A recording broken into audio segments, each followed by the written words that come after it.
Whatever you can do or dream you can, begin it. Boldness has genius, power, and magic in it. Looking over the open land, ready to get started, the sun coming up, he's already hammering away, each hit steady and sure. He plants each post carefully, making sure it's just right. Folks walking by, giving him a nod, seeing the good job he's doing. You can really see the fence taking shape.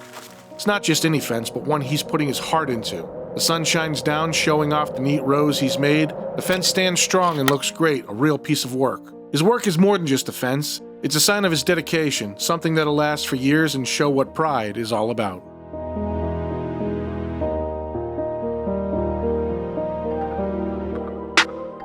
Build your own dreams, or someone else will hire you to build theirs.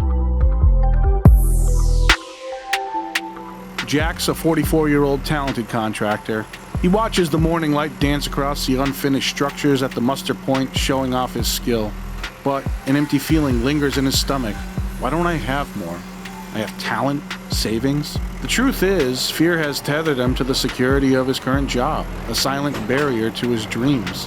Jack's boss is respected, yet distant from the craft's grit. He informs everyone of the day's assignments. Then he mentions that he had a trip on his boat planned for today, so if anyone needed to reach him, just call. He then walks to his platinum heavy-duty pickup truck and drives away. Jack picks up his tools and walks over to his assignment. It is not the critic who counts, not the man who points out how the strong man stumbles, or where the doer of deeds could have done them better. The credit belongs to the person who is actually in the arena.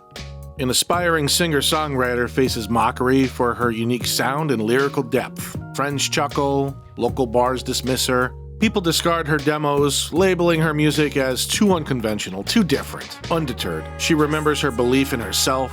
She practices at home, plays on the street corners and subway platforms for tips, pouring her soul into every note she performs. One day, she stands in front of a panel at a theater. She's been selected to compete in a prestigious songwriters contest in Los Angeles.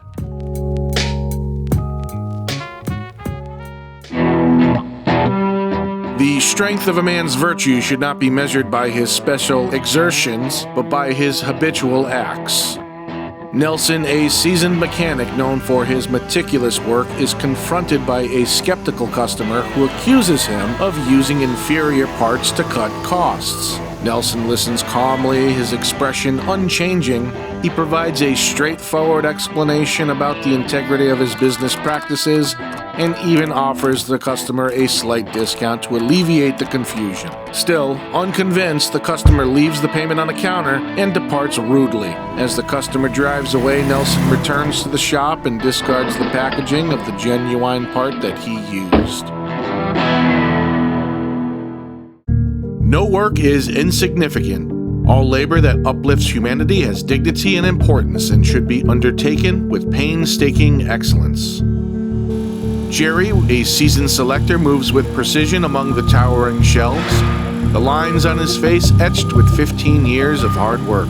Despite the physical toll, he handles each product with care, aware that every item will end up on someone's table. His commitment to excellence is unwavering. Lily is preparing a special dinner.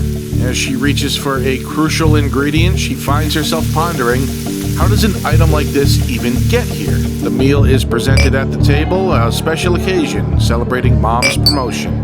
Later that night at 3:16 in the morning, Jerry works his way down 82 aisles, selecting his next item. Yesterday, I was clever, so I wanted to change the world. Today, I am wise, so I am changing myself. In a bustling city, there's an infamous graffiti artist known for painting bold messages on public walls, always criticizing society and its flaws. Every night, the city would wake to a new provocative mural, sparking debates and controversy. One evening, a young admirer decides to follow the artist. She watches the artist approaching a large blank wall, but instead of painting it, the artist sets up an easel and starts painting on a canvas. The artwork is different, introspective, self-portrait, mixed with abstract elements, reflecting personal growth and change. The young admirer approaches puzzled. "Why change your style?" she asks. The artist, without pausing, replies, "I used to think changing the world meant changing others. Now I realize it starts with changing myself."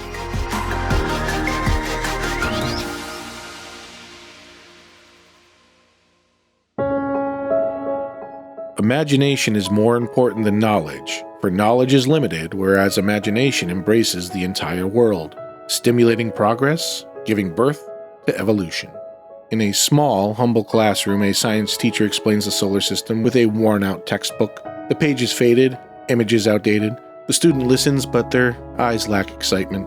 Among them, a young girl with a vivid imagination sketches in a notebook. She draws planets, not as they are, but as she imagines them, vibrant, colorful, teeming with life. After class, she approaches the teacher and shares her drawings. Her eyes sparkle with curiosity and wonder. The teacher, initially surprised, smiles and encourages her to keep imagining, saying, "Your vision might be the key to discovering new worlds one day."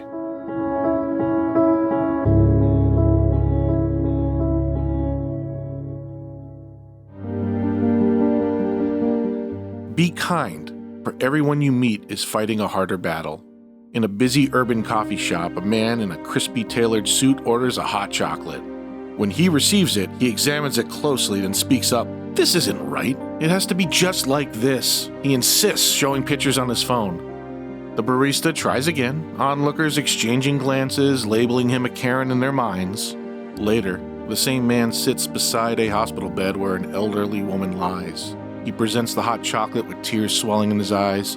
"I finally got it right, Mom, just like Grandma made." As she takes a sip, her eyes close, and a serene smile graces her face. Do not spoil what you have by desiring what you have not. Remember that what you now have was once among the hoped-for things.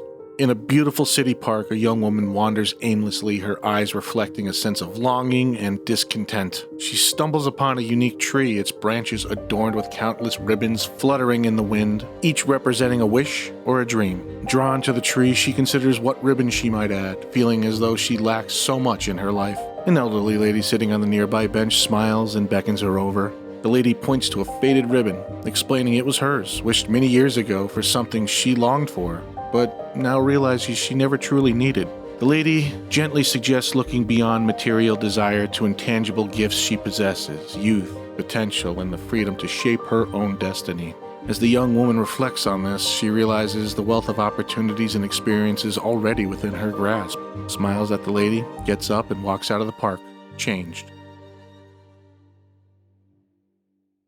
Kindness is the language which the deaf can hear and the blind can see. Tom, a retired teacher, wanders through a quiet park, his posture reflecting a deep sense of solitude. As he settles onto a bench, his gaze falls upon a small, neatly folded piece of paper hidden beneath the edge of the bench. Driven by curiosity, he unfolds it to reveal a message. "You are the reason I wrote this. Remember, you matter." Overwhelmed, tears well up in Tom's eyes as a genuine smile breaks through, the first in many long months. Sarah sits in a bustling coffee shop, lost in thought. Her name echoes through the air, called out by a barista. It's not until the third attempt that Sarah looks up, realizing the call is for her. She approaches the counter with an apologetic smile, using sign language to indicate that she hadn't heard. With her coffee in hand, she returns to the table and resumes penning messages on neatly folded pieces of paper.